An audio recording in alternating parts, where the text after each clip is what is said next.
Greetings, wonderful people. Hope you guys have been doing well. Hope you guys have been chilling. We are out of Atlanta on this adventure, and we are back on the home rails in good old Beaufort, Georgia. Arriving here to see empty rails and a lot of old railroad pieces next to the tracks. Old ties, old rail segments, and even a machine off in the distance that's sitting on the spur track. Besides all this wasted railroad equipment that we'll eventually get to soon, that is not the reason that I initially came out here. I found myself at this spot in wait for Norfolk Southern 27A, hotshot intermodal out of Rutherford, Pennsylvania to Atlanta, Georgia, with a redemptive prize leading this intermodal on the last leg of his journey.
It's nice to have finally caught this unit leading in 4K. Nice. Something that I failed to do on a particular November outing 2023 that we will not discuss. Anyways, once 27A was gone, in its wake would be open rails.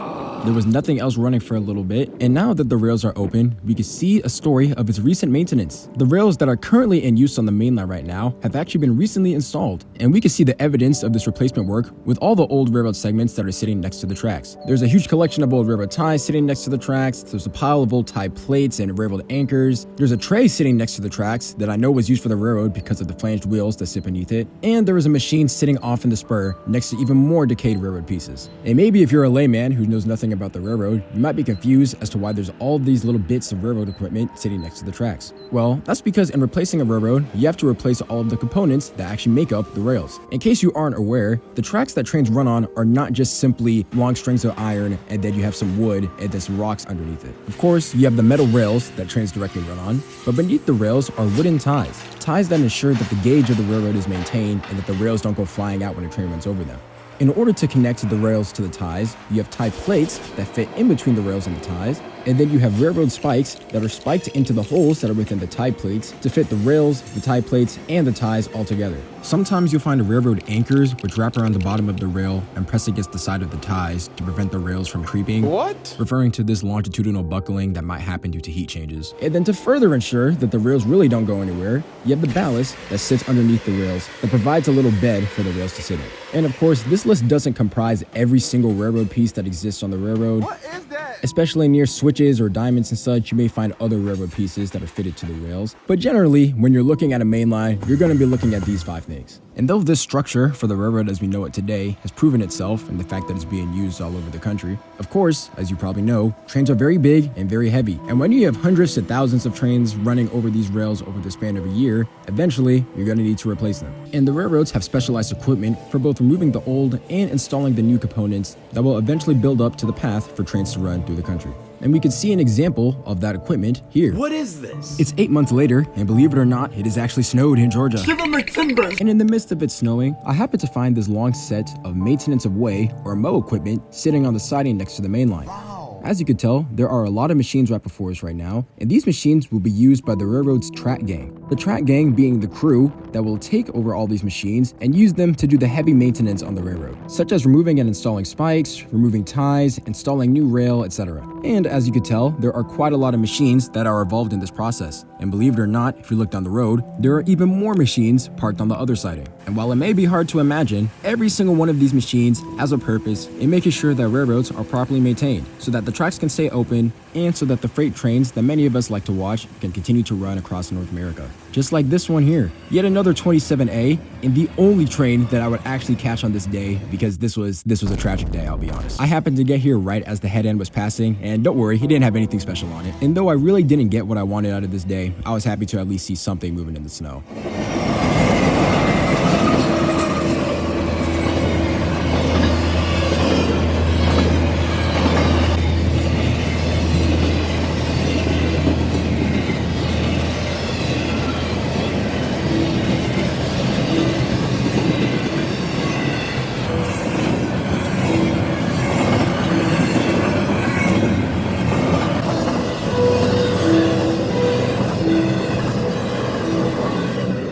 Now, perhaps some of you may be wondering, how do these things move around? Even though all of this equipment is fitted to move on the rails, these machines don't move on their own between different parts of the Norfolk Southern system. Most of them go very slow because they're not supposed to be going fast. They're supposed to be slowly going over rails and doing the maintenance on them. And so this does beg the question of how do they move around? Well, they get loaded on trains. The fortune of having a good railroad is that you can use that railroad in order to maintain itself. And when there are different parts of the system that need to be maintained, maintenance of way trains are utilized to load up all the equipment that the track gang needs and move this equipment to wherever heavy scheduled maintenance is involved. Unfortunately, 3 weeks before the snow would come in, I happened to see one of these maintenance of way trains make a southbound run on the Greenville district. This train in particular being Norfolk Southern 908.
So at this point, we've talked about what makes up railroad tracks and the type of equipment that goes into maintaining said railroad tracks. But this does beg the question of where do all these railroad components come from and how do they get to different parts of the system? Well, in terms of their origin, Atlanta fortunately has an answer for us. Sitting next to Inman Yard is the Norfolk Southern H.L. Rose fabrication plant, and it is here where Norfolk Southern manufactures a lot of the continuous welded rail that goes into its system. Now, continuous welded rail is exactly what it sounds like, a continuous long segment of rail that has been welded together, and this differs from the traditional way of merging rail segments together. What do you mean by that? See, before, railroad segments used to be a lot shorter, and they would be connected with about a 1/8 inch clearance in between them and bolted together via fish plates. And as you can tell, there is a gap in between the rail, and this is to deal with the expansion or contraction of the rail during different temperatures, and this gap makes the rail not continuous. Hence, this was jointed rail. And jointed rail is what traditionally was used on the railroads for a long time, and this is really what made railroads have the clickety-clack sound that you would hear when a train was moving, because the wheels would make a noise as they were going over a gap and rattling the fish plates. And if you remember my Georgia Central video in good old Baymax,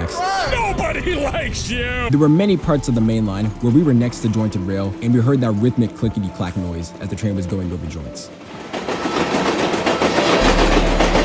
However, in order to make the rail stronger and make the ride smoother for both freight and passenger services, most rail segments that you see today are now welded together in a continuous string. The continuous welded rail that we are witnessing being manufactured here at the H.L. Rose plant. This site, which is over 30 acres and sits in between Norfolk Southern's Inman Yard and the remnants of CSX's Tilford Yard, is used to create near quarter-mile segments of continuous welded rail that will eventually get loaded out onto trains and get distributed throughout the Norfolk Southern system. And in addition to the manufacture of a continuous welded rail, the plant is also used for switch panels, track panels, and for reconditioning rail for use on secondary and industrial lines. And fortunately, on the first day that I happened to come out here, I would find this plant in full operation. Incredible. Right now, we can see a Norfolk Southern operator working with some welded rail that's on some wheels that are spinning to move the rail, and there is some sort of equipment that I'm assuming is the welder that is throwing up a lot of sparks as it does its work on this piece of rail. What exactly they were doing to this rail in particular that was throwing up all these sparks, I'm not too sure. If you happen to have any more information, please feel free to share it down below. What I could tell from here is that the rail segment that this worker was working on is indeed very long. As I mentioned before, this plant is used to manufacture near quarter-mile long segments of continuous welded rail, which is magnitudes larger in length compared to the jointed rail segments that used to be made, which would range in between 39 or 78 feet long. And as you can imagine, since trains run 24/7, this plant stays pretty active throughout the year. I would happen to come here on another day, not seeing many sparks or welds happening, but seeing a lot of different segments of rail that were getting sorted around and moved to different parts of the plant. These segments could have already been done and were just being prepared to get shipped out. Maybe they were getting organized for treatment. I really didn't know what was going on. The end goal of all this, however, is to eventually load out all these segments and put them on a continuous welded train that will take these rail pieces all over the East Coast. Similarly to how maintenance of way equipment that is used to maintain the rails requires railroads to be moved around, the rails by themselves require railroads to get moved around as well. And if you're fortunate, like I've been on a few days, you will happen to come across one of these continuous welded rail trains moving rail across the different parts of the Norfolk Southern system. These long rail segments are loaded onto specially fitted cars, each of which serves as a rack for the long continuous rail segment to be sat in, with the equipment that's actually being used to drive out the rails being located near the end of the train. This equipment, once it's actually being used by a maintenance and way crew, will literally pull out the rail segments from the cars that they're sitting in right now and lay them next to the active main line before a track gang will eventually come in and install the new rail in addition to all the other components that need to be put underneath the rail. So at least right now, we have an idea of how rail is made and how it is moved across different railroads. However, as I mentioned before, there's more to train tracks than just the rail. We have the ties, the ballast, all that other stuff that needs to get moved around. So how does that get to different places? Well, let's start off with the ballast. Very conveniently, on the very first day that I was next to the rail fabrication plant, there was a CSX Herzog train that happened to be running right next to the plant. That's amazing. And these Herzog trains are what are used in order to distribute ballast onto the actual rails. All of these cars can actually be remote controlled and are used to drop ballast directly onto the railroad tracks before it will eventually get fitted around all the rails and the ties and such. The company Herzog, whose logo we're seeing on these cars, being an outside company that isn't affiliated with any specific railroad in particular, but that all the railroads go to, especially when it comes to ballast movements. Their specially fitted cars being a key part in moving ballast across already established main lines. And this isn't the only equipment that Herzog has to offer, but usually when I see Herzog being associated with the railroad, it has to do with ballast. Now, Herzog isn't the only outside company that is associated with the railroads in terms of their maintenance. The two big other companies that you usually see are the Georgetown Railroad Equipment Company and Lorem. The Georgetown Railroad Equipment Company has specially fitted ballast cars that are used for making ballast piles next to the tracks when the ballast isn't being dumped directly on the rail. If you've ever seen a large ballast pile sitting next to the railroad tracks, it was probably offloaded by some of these GREX cars. And Lorem is known for some of the really heavy equipment that gets put into the railroad in terms of profiling and maintaining the rail. I'm sure you guys have seen videos of the ballast cleaner or the rail grinder and such. This is all equipment that is offered by Lorem. And speaking of Lorem, and going back to the list of railroad pieces that we mentioned earlier, Lorem has a key part in the distribution of railroad ties. As I've shown on a previous video, this is the self-propelled slot train, or the SPS. What is that? This is a remote control locomotive, or an RCL, which is a former GP locomotive that has been retrofitted for use for Lorem in the distribution of ties along different railroads across North America. Directly behind the SPS unit is usually a string of gondolas that are loaded with the ties that will eventually get put onto the side of the railroad tracks. And at the end of the consist is a specially fitted car with a little console or cab on the back and a ramp that allows an excavator to move in between a flat car and the gondolas. And once this excavator has gone up the ramp and has actually gone into one of these gondola cars, it will grab the ties and place them next to the rails before the track gang comes in and eventually installs them. You may find some of these SPS units still with primarily Georgetown Rail Equipment Company markings. GREX got bought out by Lorem, so as of right now, it's Lorem that's really the head company. And so now usually, if I see a SPS unit somewhere around, it's bearing the Lorem scheme. Yet another example of how the railroads use their own in-house equipment and third-party companies to help them maintain their rails and maintain service.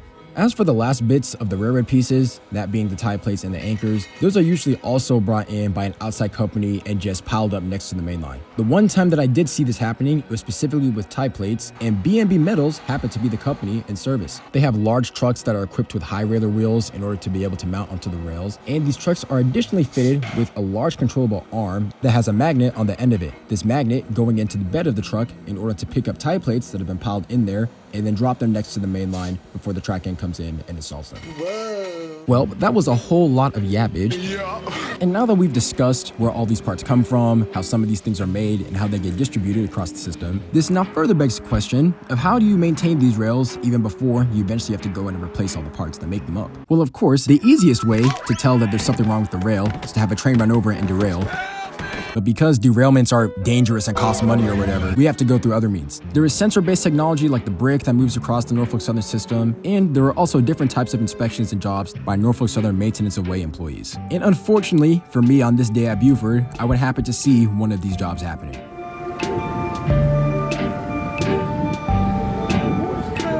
What we are looking at, my friends, is a high railer pickup truck. A high railer being a vehicle that can go on both the highway and the rails. And as you can tell, in contrast to a lot of the other equipment that we've been looking at earlier, this is just simply a pickup truck.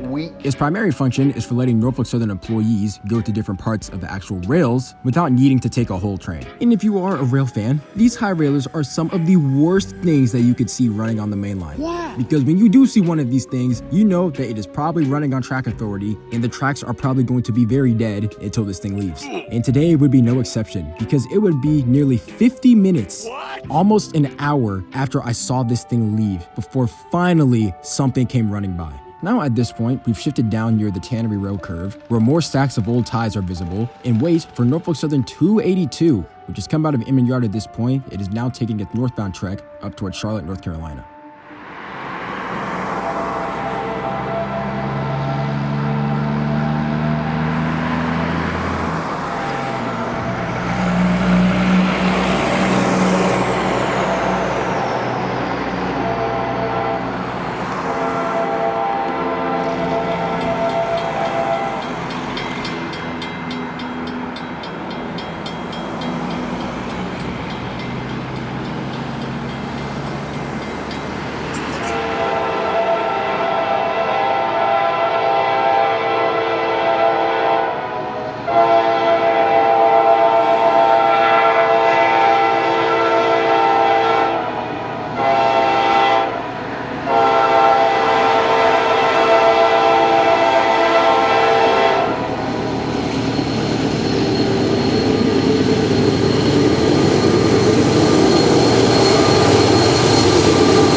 This was a day of maintenance, and the rail activity was very sparing. Nearly half an hour after the tail end of this train cleared, I went back to our original starting point to now being right next to that machine that I'd seen when I first came here, and to see that high railer that I'd seen earlier now accompanied with another machine, a machine whose function we'll eventually get to soon.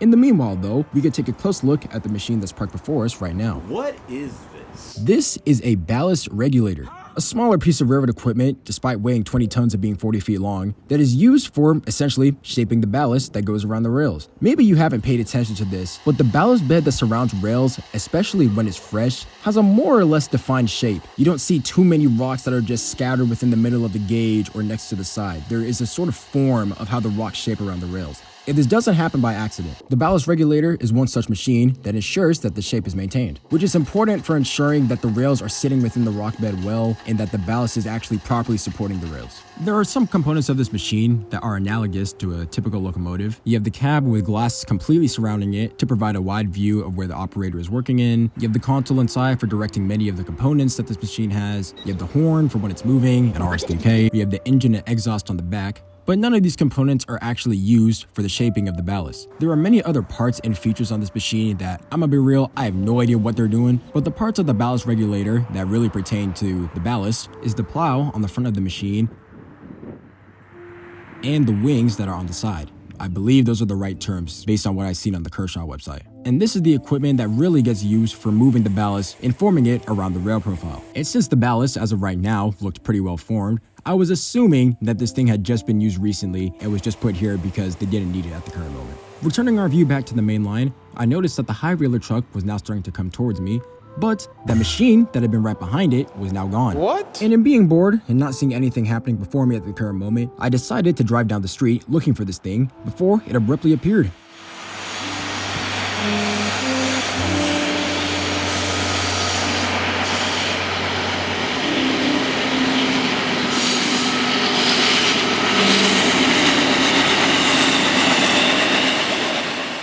Seeing this machine moving back towards where I just come from, I now made sense as to what they were doing. What are you talking about? This machine, if you read closely, actually happened to be on main 1, but now they've switched back on main 2 because their work is now done. And since the siding that we were looking at earlier with that ballast regulator is next to main 2, this machine had to run south up to CP Shadowbrook in order to switch tracks and put itself in position to get put into the sidetrack. And now driving back from this abrupt encounter, I would fortunately just barely beat this thing before it slowly started approaching the switch in preparation to take the siding.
As this machine passes by the old railroad segments and prepares to come to a stop, I turn my attention back to the high railer truck that's currently on the main line right now to see it starting to reverse, the driver getting out of the truck in order to go to the switch and switch it back to be thrown to the direction of the main line. And as the operator now departs and goes down to somewhere else north within Buford, I decided to turn my attention to this new machine that is now parked on the siding. This machine is known as a railroad tamper, weighing in at about 31 tons and having a lot of features on it that truthfully had me bamboozled. I have no idea what's going on here. We got a laser cutoff switch, P6, P5, P4, P3. The only P5 I know is the horn. I don't know what these other things are for. There were a whole bunch of gauges and stuff, but never mind all that. The main part of this machine that's important for us to be looking at are those little pegs that are extending out from the bottom of it. This machine further treats the ballast underneath the rails by ensuring that the rocks and the ties have a very snug fit. Essentially, this machine is just removing any space in between the rock bed and the ties, because if there's space in between the rocks and the rails, the ballast isn't really holding up the rails and the trains could be running on an imbalanced track. We can see the little spokes go around the two sides of the ties and shake up the ballast that surrounds them to make sure that there's a snug fit in between the ties and the ballast, simultaneously lifting up the rails in the process to help moving all these components a little bit easier. This railroad tamper in particular looked a little bit different, but we can still see the same spokes extruding from the bottom of the machine. Incredible. Additionally, this thing was also pulling a cart and some sort of ramp or tray on the end of it. It had some other components that I have no idea what they're for, but I believe, just based on the fact that there's a ladder on the end of that last part, that these parts are for allowing another external person to stand and to be able to watch the work. If any of you guys have any more information on what all these parts do, feel free to share it, because like I said, there was a lot of stuff on all these machines that I had no idea what they were for, but they still looked cool, and I tried providing what I could to the best of my ability. Anyways, back to the crew. As I was standing here, a high railer truck appeared as the crew was continuing to tie down this equipment, and another high railer truck appeared on Main 2, heading towards somewhere else within Buford.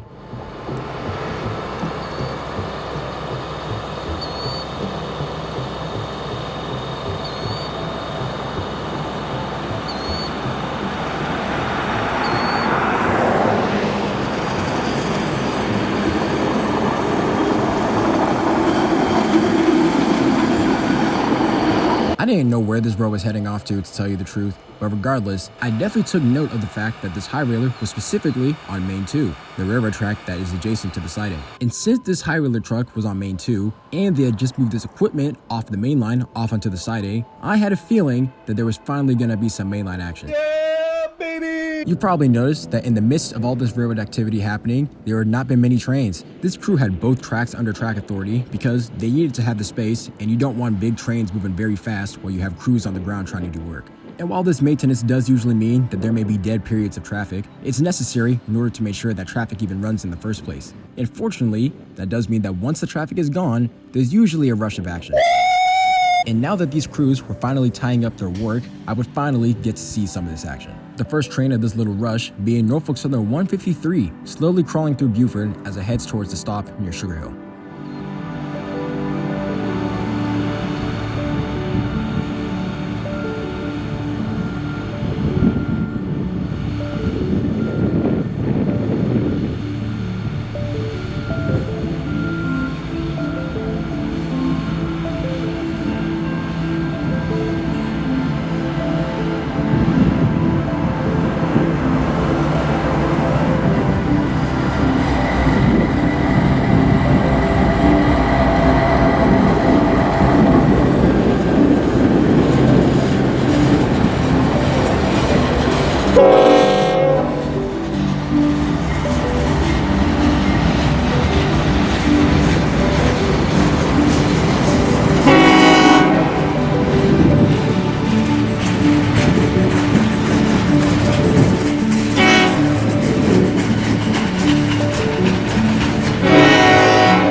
It was very hot at this moment, so I went back to my car, and in the meantime, Norfolk Southern 153 ended up stopping. Once they were stopped, I went back to the tracks, just in time to see that crew finally get into a high railer truck and continue off about their business, leaving the maintenance away equipment tied down before it eventually got assigned to a next job and moved somewhere else.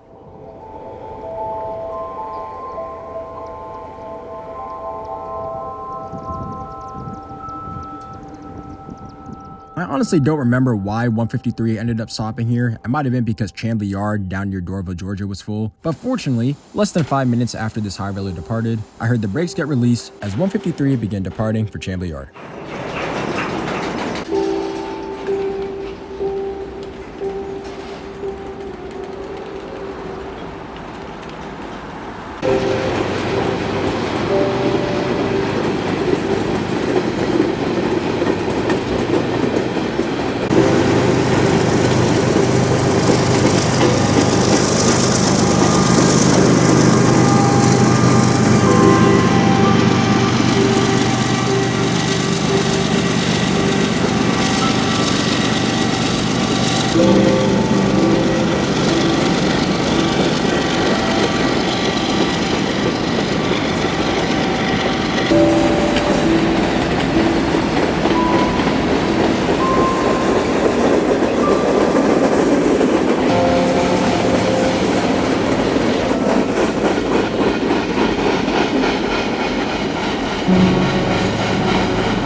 With the maintenance of way work having taken up a few hours, as I mentioned before, this was going to lead to a rush. And now that all the work was done, I decided to leave Buford, and I started seeing the evidence of that rush all around me. Sensational. As I was passing by Sugar Hill, I happened to pass by Norfolk Southern 242, which may have been the real reason why 153 had stopped in the first place. And they had been stopped here initially for southbound Norfolk Southern 283 that was originally lined through here. So in recognizing that one of the faster trains was going to be running through here, I decided to stop by milepost 610, the most overrated spot on this whole line. This stinks! And if you're cultured, you know why. Expecting to see Norfolk Southern 283, until I looked at the intermediate signals to see that nothing was lined. Fortunately, like I said, there was a little bit of a rush, and I knew I would find at least something to end off my day. So I would continue down to Duluth, Georgia, next to the new quad gates that are in service for the now enforced quiet zone through this area. Fortunately for me, on this day, this quiet zone had not yet been enforced, and I would find Norfolk Southern P72 led by a solo Longhorn Ford AC44 pushing north towards Toccoa to end my outing for today.